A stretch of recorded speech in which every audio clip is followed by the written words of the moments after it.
Oke, balik lagi sama gua Kuki di Scooter in Black. Kali ini gua sama Oya nih. Gua mau nanya-nanya tentang Vespanya dia. Kabar gimana Om, kabar? Alhamdulillah baik. Oke, baik. Nah, gua di sini sih pengen nanya-nanya nih Om tentang Vespa lu. Mungkin kita bahasnya dari ini dulu kali ya. Dari gimana kapan sih lu dapet Vespa ini dan di mana? Kalau awal mulanya nih sebenarnya gue kalau historinya nih emang Vespa impian gue tuh di small frame, dan tipe tertinggi di small frame itu SS90. Super Sprint itu dia emang ada dua versi, ada yang CC di 50 sama di 90. Nah gue yang di tipe CC 90 cc nya. Oke. Nah awal mula dapetnya gue nggak langsung semerta-merta dapet SS nih. Gue merintis dulu nih dari gue punya pertama PTS, terus gue upgrade di Darling. Nah next gue dapat ini sekitar 2017-18 gitu. Dapetnya juga masih di daerah Jakarta juga, dan rate-nya juga nggak terlalu gila kayak di 2021 sekarang. Iya, kalau SS sekarang sih udah lumayan gila ya harganya. Gila banget Om. Jadi investasi juga kan? Oh bisa sih jadi investasi ya, di Vespa bagus sih kalau buat investasi gitu. Jadi gue dapetnya kalau Bahan bilang atau iya masih bisa, kalau dibilang bahan sih enggak juga. Emang udah motor udah jadi gitu, surat lengkap, terus komponennya ya lumayan, udah semuanya hampir full original. Cuman ada bagian-bagian tertentu yang gue upgrade gitu buat biar enak safety riding kita di jalan gitu. Sebenarnya kalau ngerubah sih nggak banyak ya, soalnya kalau SS emang tampilannya emang dia unik lah ya, beda dari Vespa umum pada lainnya ya. Dia kayak punya toolbox di tengah, terus ban serepnya dia melintang begini di tengah gitu. Iya, itu ciri khasnya ya? Ciri khas dari SS. Terus di diameter stangnya lebih kecil dan lebih tekuk gitu, ya kan. Terus kalau untuk yang gua robah sih paling gua di kaki-kaki sama di mesin sih gua upgrade. Kayak di kaki-kaki kan gua udah pakai cakram dari merek Rimas sama shock breakernya depan belakang SIP. Nah itu. Terus apalagi ya? Mesin. Kalau di mesin paling upgrade di blok, soalnya 90 cc itu Nggak ada larinya ya? iya kalau buat running kurang ya. Makanya gue upgrade di 130 pakai brand apa ya, Poli ini kalau nggak salah, sama ganti membran karbu. Nah kalau karbunya masih tetap standar, cuman gue upgrade udah yang 1919. Kalau yang asli di 90 cc kan 1616. Nah ini gue pakai yang punyanya PTS tuh, yang buat di blok 100 tuh gue tempel di sini. Ya lumayan lah buat kita readingan. Kalau ini apa? Knalpotnya pakai apa? Kalau knalpot standar original bawaannya dia. Oh itu original, cuman udah lu chrome ya? Ya rechrome lagi. Gitu. Kalau selebihnya sih masih original dari aksesoris lampu depan belakang, terus speedometer, toolbox, sama jok sih. Jok gue dapet aftermarket brand Pascoli kalau nggak salah. Oh ini bukan Orion ya berarti? Di rangkanya doang. Oh. Kalau di covernya gue beli baru lagi gitu. Oke. Soalnya yang lamanya udah nggak selamat lagi nih kayaknya dulu. Kalau di tengah itu sebenarnya dia toolbox ya, buat taruh spare part, kunci-kunci gitu. Cuman kalau fungsinya kalau zaman dulu, nah ini agak unik, dia kan memang super sprint ya. Jadi di eranya dia emang khusus buat kayak Vespa balap gitu. Jadi toolbox ini ngebantu buat nahan dada. Jadi makanya dikasih bantalan nih zaman dulunya nih. Jadi kalau misal lu lagi ngebut kan nunduk gitu, dada lu ditahan nih sama buat ini buat nahan dada cewek ya? kan ini dikhususin buat cewek kan Vespanya? Iya sih, kebanyakan dulu buat cewek, iya. Kalau cowok kan dadanya buat apa kan ditahan, kan kuat. Kalau cewek kan berat tuh dadanya. Mungkin itu kali salah satu. Bisa, salah satunya bisa buat tahan dada cewek. Apalagi ini kan Eropa kan, kalau cewek-cewek Eropa lu tau lah dadanya gimana ya. CC lebih besar ya. Iya sih. Nah Om, kalau nggak keberatan nih, gue pengen tahu itu budget lu udah habis berapa sih buat bangun Vespa lu ini? Kalau bangun sih gue nggak ngitung ya. Lu nyicil ya? Soalnya. Nyicil sih ya, cuman Ya perkiraan aja estimasi ya. apa ya, kalau gue di kaki-kaki aja udah sampai 30 lebih nih buat kaki-kaki doang. Terus kalau buat di mesin ya paling 20, ya sekitar 60 sampai 70 lah gue udah habis buat bangun SS ini. Itu cuma part-partnya doang ya, belum sama Vespanya. Iya, belum sama Vespa. Nah kalau sama Vespanya tuh dari pas tahun 2017 lu ngambil tuh berapa? Kalau rate-nya Ini cuma buat biar orang pada iri nih, kenapa zaman masih murah kenapa nggak beli nih, dikasih tahu nih harganya waktu tahun 2017. kalau di 2017 gue kasih gambaran aja ya. Dulu itu gue tuh punya tipe small frame juga, itu di tipenya kalau orang bilang tuh Darling ya, Special 90. Itu gue udah jual sampai 2 Darling itu buat nebus ini doang. Tapi Darlingnya nggak Darling harga sekarang ya. Kalau harga sekarang kan udah lumayan tuh. Udah gila lah. Harganya udah gelap. Dulu tuh Darling di harga 60-70 lah, ya kan, kali 2 udah buat nebus gini doang. Ya kalau dulu emang kalau tipe SS, kalau menurut gue ya kalau zaman dulu emang udah mahal ya. Maksudnya sama lah inflasinya. Emang udah rare sih dari dulu ya. Iya, Beda emang. sama PTS ya. Sama PTS, dari jumlah unit yang diproduksi juga dia kan lebih sedikit. Paling gua kalau lihat di artikel paling sekitar nggak nyampe 6.000 lah, 5.000 Yang masuk Indonesia 800 seluruh dunia. pas seluruh dunia. Sedangkan kalau tipe-tipe small frame kayak punya PTS aja udah ratusan ribu, Darling pun juga puluhan ribu seluruh dunia ya kan. Nah makanya kalau dari dulu selisihnya emang dari tipe yang small frame standar sama dia emang udah jauh sih. Iya. Makanya sekarang kan mungkin ngikutin polanya PTS aja udah berapa ya kan. PTS saya sekarang udah sekitar berapa ya, 30 sampai 40 juta. 30-40. Itu juga kondisinya ya seadanya. Iya, standar ya. Standar. Makanya dia agak tinggi sekarang. Kalau ini impor emang dia pasar buat di Indonesia ya. Dia tuh gimana ya? Tapi masuk dan motor nggak sih?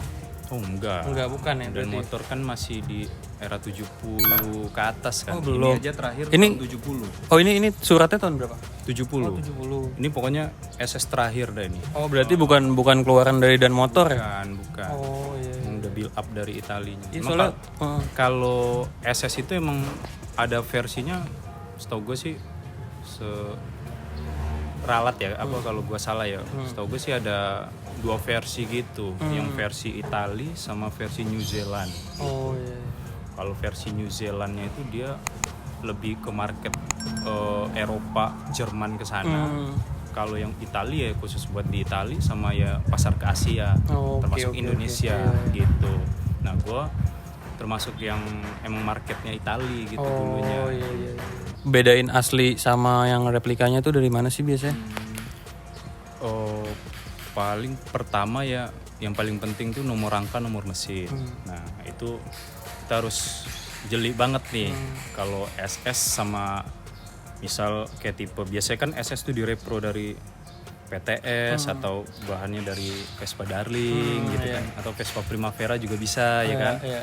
Nah itu dari nomor mesin sama nomor rangka. Nah, gue bahas dulu nih kalau untuk di nomor mesin tuh dia punya Ada kodenya punya bagian kode sendiri, terus ada di sampingnya IGM, nanti ntar bisa lu cek di sana tuh ada IGM berapanya gitu, terus nomor rangkanya. Pokoknya kalau SS itu kan V9 SS1T gitu. Nah itu kita harus bener-bener jeli tuh, harus kalau bisa kalau emang pengen punya terus ada yang nawarin gitu kan, bawa yang udah pakarnya lah kayak gitu. Iya, jangan sampai ketipu lah. Iya, udah kebanyakan kejadian gini ketipu. Terus di segi bodinya sendiri itu kalau untuk small frame lainnya kan dia udah jelas nih udah beda banget dari sayap ya kan, terus dari lebih slim ya sayapnya. dia lebih slim, terus dari decknya, terus dari kepalanya, terus sama spakbor udah beda tuh. Iya. Jadi apalagi kayak PTS itu kan dia punya apa, toolbox di belakang, ada laci gitu ya di. Nah itu perlu diperhatiin juga. Kalau ini nggak ada. Dia nggak ada. Jadi lu bisa lihat tuh nanti. Jelas tuh ya. Itu udah paling jelas satu. Kalau misal pun dia udah dibikin sama persis sama SS90 yang aslinya tuh di Berarti replikanya. ada alasannya gitu. Ya lu lihat dari bagian dalamnya tuh nanti tuh ketahuan lah kalau misal original apa enggaknya. Terus sama bagian decknya tuh kalau SS ini dia lebih slim dan lebih panjang ke belakang bro. Oh iya. Jadi kalau PTS tuh dia sampai sini doang. Jadi dia agak nukik gitu. Kalau misal SS dia lurus panjang mentok sampai as roda belakang. As mesin maksudnya. Oh iya. Oh iya itu ya. Terus satu lagi sama poreknya beda sama porek PTS. Oh ininya ya? Iya. Ininya ya? Iya. Oh iya. Emang ada juga yang tipe yang sama kayak PTS juga, cuman di kode partnya juga beda dia. Dia kan pecoret ya kan. Kalau gue pakai yang seri 1 nih. Kalau seri 2-nya hampir sama kayak PTS, cuman beda di logo partnya doang. Kalau PTS biasanya udah cung gitu, dia masih pecoret. Oke. Oh gitu. Kalau untuk mesin dia hampir sama ya. Ya paling lu pinter-pinter lihat di nomor mesinnya tuh. Ketrikan ulang atau gimana gitu. Soalnya sekarang udah banyak sulapnya ya kan, gitu-gitu. Banyak. Iya, udah canggih-canggih. Bengkel-bengkel sekarang udah canggih-canggih buat sulap gituan. Terus kalau ininya apa namanya? Gigi speednya yang asli tuh berapa sih ini? Kalau SS90 tuh 4 speed. Oh 4 speed. 4 speed. Jadi kalau di misal PTS atau Darling kan masih 3 speed ya kan. Ada juga tipe small frame yang lain 4 speed kayak Darling tuh Darling 50S 4 speed juga. Oh gitu, ada yang 4 speed. Cuman juga komponen di dalamnya hitungan giginya beda dia sama. Soalnya ini kan buat kayak gigi Premier Sekundernya hitungannya juga beda. Kan buat sprint ya kan. Tapi part-part dalam mesinnya itu bisa dipakai juga sama PTS tuh sama? Sebagian bisa. Sebagian bisa. Cuman nggak semua ya? Nggak semua. Kayak dia yang paling mencolok kan bedanya di knalpot sama tutup magnetnya itu. Tutup kipas. Tutup kipasnya kalau SS kan bentuknya model V gitu. Kalau PTS bulat dia. Iya. Itu juga Kalau beda ya. Kalau untuk kayak pengapian terus blok apalagi ya, kampas koplingnya atau tutup koplingnya itu bisa beda di juga? bisa di mix juga dari PTS. Iya. Cuman yang paling penting ya lu ya itu yang pertama tadi gue bilang, nomor rangka sama nomor mesin itu nggak bisa bohong gitu. Kalau misal dia repro tuh pasti ketahuan lah. Kodenya ada kodenya. Kodenya beda. Bengkelnya di mana sih? Gua kemarin gue personal sih ya, kadang suka panggil mekanik sendiri ke rumah. Cuman kalau buat repaint gue ada tuh di bengkel Jutapala. Instagramnya apa tuh? Biar kita di Jutapala Scooter. Jutapala Scooter. Itu gue ngejar tukang catnya bagus sih di sana. Itu emang khusus Vespa ya? Khusus Vespa klasik ya. Matic kayaknya bisa, cuman nggak terlalu detail ya kalau di sana. Kalau Matic juga bahannya beda, dia depannya doang kan yang baja, sisanya plastik kan. Iya, benar. Terus kalau ini kayak lu masang kaki-kaki, terus biasa kalau lu servis tune up mesin tuh bengkelnya di mana? Ya paling di sana juga. Kalau enggak gue panggil mekanik pribadi, soalnya banyak orang yang kurang takutnya ini ya. Iya. Kalau nggak kenal, ya tiba-tiba nanti diganti gitu-gitu ya namanya. Soalnya banyak kan kayak komponen gue ganti kayak di kaki-kaki aja. Gue nggak pakai mekanik Vespa, mekanik Jepangan gitu. Soalnya kenapa? Soalnya kan jarang tuh Vespa klasik pakai cakram set gini kan. Jadi untuk ngesetnya gitu sebenarnya plug and play, cuman takut nggak ngerti, banyak yang nggak nggak nyanggupin gitu. Berarti emang ini partnya juga yang lu ganti emang sesuai buat Vespa ini ya? Iya, sesuai buat tipe SS90. Paling cuma di setting-setting dikit aja ya? Soalnya kan agak ribet juga ya, dia bidangnya kan sempit nih ya, kayak masukin kabel remnya segala macem gitu. Itu peleknya ori juga masih? Peleknya masih original. Makanya gue tetap pertahanin. Walaupun bannya udah tubeless nih kan, Michelin S83 ini kan tubeless tuh. Cuman Lu kayaknya tetap pertahanin lah walaupun si peleknya bukan pelek tubeless ya? iya, yang ukuran buat small frame. Gitu. Oh, velg ring 10 sama lat frame itu beda ya? Oh, kalau velgnya sama, cuman tipe ban dalamnya beda dia. Oh, tipe bannya beda. Ban small frame itu kan lebih slim. Dia ukuran 3.00 ya. Kalau large frame 3.50 kalau nggak salah gua. Oh, Untuk bannya. Jadi lu tinggal ganti tambah ban dalam aja. Ini ban pakai apa? Oh, Michelin S83. Gua kemarin pakai apa ya? Velg SIP yang polis gitu tuh. Oh, pernah Gua. Terus bannya continental gitu. Cuman pas gue pasang, gue udah pakai cakram, udah pakai shock breaker mentok tabung gitu. Nggak mentok, rame aja. Oh, lu nggak suka? Udah kurang klasiknya, udah nggak dapet lagi. Ini aja udah terlalu tampilannya Terlalu looknya racing ya? Iya, terlalu racing. Oh, emang lu pengennya yang benar-benar orisinil ya? Iya, sebenarnya gue ngejar safety-nya aja. Cuman karena lu pengen safety dan pengeremannya juga bagus, makanya lu mau nggak mau harus pakai. Nah, satu lagi nih, SS90 itu kalau standar ya, rem depan standar ya, tromol-tromolan ya, ngeremnya nggak enak bro. Soalnya nih, lu biasa kalau naik Vespa kan kaki lu di tengah tengah situ ya, buat nyantolin buat gini ya. Kayak mobil lah. Iya, kayak mobil tuh, buat biar ada tahanan tumit lu tuh. Kalau sini kan nggak bisa. Jadi lu Karena kaki ada lu itunya kan, ada serepnya. Ada serepnya. Jadi kaki lu kan ngegantung tuh di sana tuh.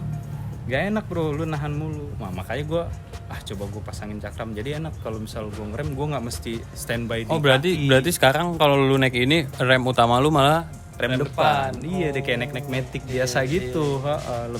Lebih enak lah. Cuman satu jari udah bisa ngerem gitu. Ntar lu cobain dah. Enak sih bener kalau udah cakram-cakraman. Iya juga ya, karena ada, gue baru nggak nih, karena ada ban serepnya, jadi kaki kita nggak bisa di tengah situ. Begini nih. Ya kan biasa kalau anak kurang Vespa nyaman kan. Harus begitu kan. Iya. Harus safety-nya, jadi lu sambil jalan Udah steady. Jadi lu nggak mesti rem depan udah nggak ada fungsinya lagi. Setahu gue kalau di Vespa Matic tuh rem depan tuh fungsinya buat apa coba? Buat lu mundur parkiran doang. Iya nggak? Iya kan, kalau misal turunan gitu mundurnya kan lu ngerem dikit kan depan. Kaki lu kan turun semua tuh. Nggak bisa rem belakang tuh. Lu mesti pakai rem depannya. Gue pernah tuh soalnya pas turunan gue kagok kan, rem depan gue kan mati tuh waktu itu, belum ganti cakram. Pernah tuh gue kagok.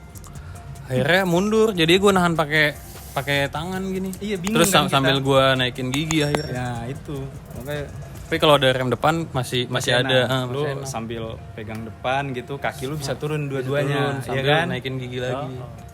Iya sih, benar. Kurangnya di SS gitu. Jadi lu kalau sekedar buat Vespa pajangan standar masih oke. Kalau gue kan emang demen jalan ya, maksudnya gue buat reading Sabtu Minggu, gue habis pulang weekend nih, ya udah gue reading bareng teman-teman, jalan jauh gitu. Jadi lebih safety aja gue di jalannya gitu. Riding positionnya gimana lu naik ini? Kalau riding positionnya, kalau untuk postur badan di atas 170 kurang enak kalau menurut gue, kurang nyaman bener kalau SS. Harus di bawah 170, soalnya terlalu bongkok kita. Soalnya kalau udah posturnya udah di atas 170 tuh stangnya kan rada tekuk ya kan, kecil. Iya, jarak space nih. Satu lagi nih, SS yang nih, buat cewek sih. SS nih jarak dari leher ke sininya kan lebih pendek nih. Iya. Beda kayak small frame biasa kan agak panjang tuh. Jadi lu lebih ke depan, otomatis kan duduk lu lebih ke belakang. Iya betul. Jadi lu agak bongkok gini nih, gitu. Kalau gua ya nggak tahu kalau orang lain. Mungkin kalau orang lain nyaman-nyamannya mungkin postur tubuhnya pas gitu. Pas sih. Dia bikinnya model-model kayak motor-motor laki gitu, cuman di skuter gitu. Dia coba bikin ya kan. Soalnya tipe yang kayak gitu siapa lagi? Nggak ada SS doang kan. Yang lainnya emang tipe skuter yang riding positionnya emang enak gitu kan. Vespa kan udah paling nyaman kan. Kecuali kayak Vespa balap tuh yang stangnya kan diginiin. Iya, Tapi ini kalau rest doang. iya, tapi kalau posisi buat balap sih ini enak soalnya emang udah gini nih. Iya benar. Kalau Makanya kan buat zaman harian- dulunya emang dia emang buat rest.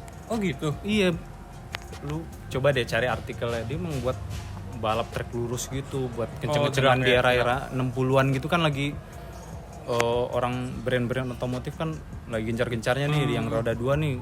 Motor gua nih di Vespa nih ada gua masterpiece-nya nih, bisa nih buat kencang gitu. Oh, Dia bangunlah iya, satu prototype. Iya, makanya kalau gue gitu. lihat kalau lu buat drag gitu buat biar apa namanya aerodinamisnya ini sih dapat. Cuma kalau buat harian ya rada ini ya sebenarnya emang ya. Soalnya kalau menurut gue sih tipe SS nya ya Vespa prototype ya, tapi dijual massal juga ya sama dia ya, sama si Piaggio nya ya.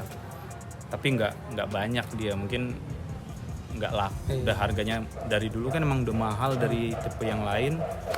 Terus juga riding positionnya nggak enak kalau buat harian ya kan. Kayak dia nggak, unitnya emang terbatas. Oke deh Om, kalau gitu makasih banget nih atas waktunya Om. Thank you. Iya.